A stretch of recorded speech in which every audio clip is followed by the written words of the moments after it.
Welcome to Nova Scents. I am Nora and I prepared for you a list of fall and winter fragrances for men. I have 5 fragrances on the list and I have 2 honorable mentions. So let's get into it. The first honorable mention is Hugo Boss Bottled EDP 2020. If you want to know more details about this fragrance, please check out the review on my channel. And the next honorable mention is Pure Excess by Paco Rabanne, which is a nice fragrance, but it gives me headaches, so that's why I didn't include it on the list. Okay, let's start with number 5. Number 5, which is only number 5 because I only have it in this presentation, a 10 milliliter decant that I bought, and this is Sea Man Prive by Carolina Herrera. This is an awesome scent. It has quite a harsh whiskey note in the opening, then it has some cardamom and it has some leather at the base. It's a scent that to me smells better in the air, so if you really want to try this fragrance, maybe ask someone to wear it and smell it in the air. I know this might sound a little weird, but it's a very good way to get to know the smell of this fragrance, which is absolutely amazing. And I think it's very sexy, it is alluring, it is inviting, and it is perfect for close encounters. If not the best, maybe one of the best releases from Carolina Herrera, so definitely worth checking out. Carolina Herrera Sea Man Prive. The next on my list at number 4 is none other than Burberry London. This was a blind buy for me, and at first it was just okay. I was expecting more from it. And I smelled it once, I smelled it twice, I smelled it in the air, then I smelled it on my skin. I gave it a lot of chances, and what do you know? I fell in love with this fragrance. I think it is absolutely awesome. It has a very nice wine accord in the opening. It has lavender, it has cinnamon, it has tobacco and leather as background notes, I would say.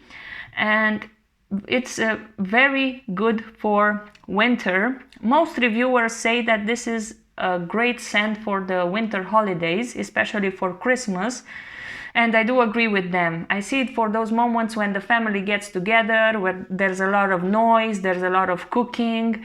I see it worn with a sweater or a sweater over a shirt or a trench coat or something like that.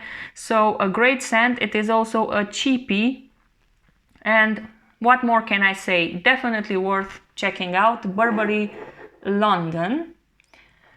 At number 3, I have a classic, and it is this classic. There is not much more to say that hasn't been said already about Jean-Paul Gaultier Le Male. An awesome fragrance. It was on the market for 25 years and it stood the test of time, and it's still relevant in my opinion today. So if you don't know the smell of Le Male, you definitely know the DNA because it was used in many other forms over the years and it is quite recognizable. So once you have smelled it, you will probably realize that you have smelled it in a way, shape or form before.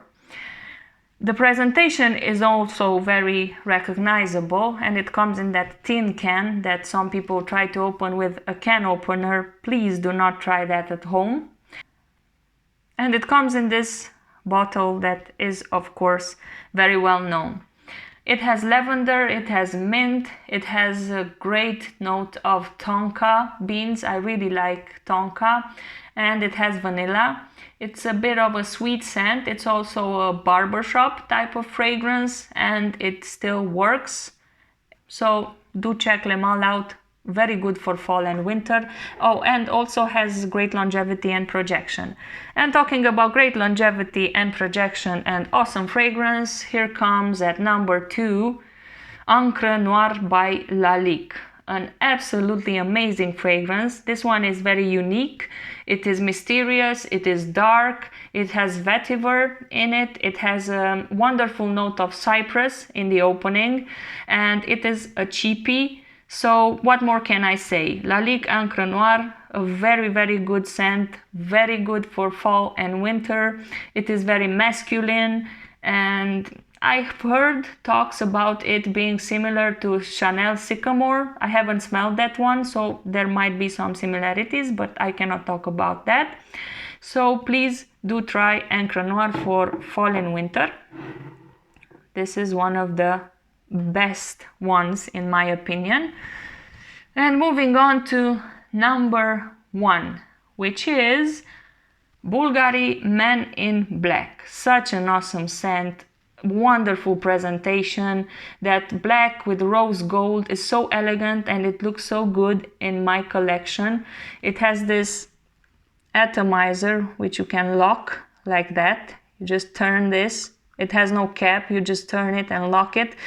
What I have to say about it is that the only thing that's not that good about this fragrance is the atomizer. So Bulgari, if you hear me, please do something with this on the Burberry Man bottles, all of them, not only the Man in Black bottle. But let's talk about the smell. The smell is awesome. It has a note of rum in the opening. I think it is very well done. It's mixed with some spices. It also has a bit of leather. It has a bit of iris. Very interesting fragrance. It is elegant. It is mysterious. It is dark. And I see it worn by someone with a leather jacket. Someone who's maybe a rock music fan or that type of person. And I do recommend it for nights out, maybe for evening wear, but it could work well during the day also. It is quite a complex scent and it goes through all the phases, the top, middle and base. So you can see it changing. It is not a linear scent. I definitely recommend it. I would say that for 2020, on my list, this is number 1 for fall and winter for men. So again, please do check this one out also. Each one of these fragrances is absolutely awesome and I recommend you all of them because they are very good fragrances. Please don't forget to like, share and subscribe if you like the content on this channel. I thank you very much for your attention and until next time, like always, I wish you all the best.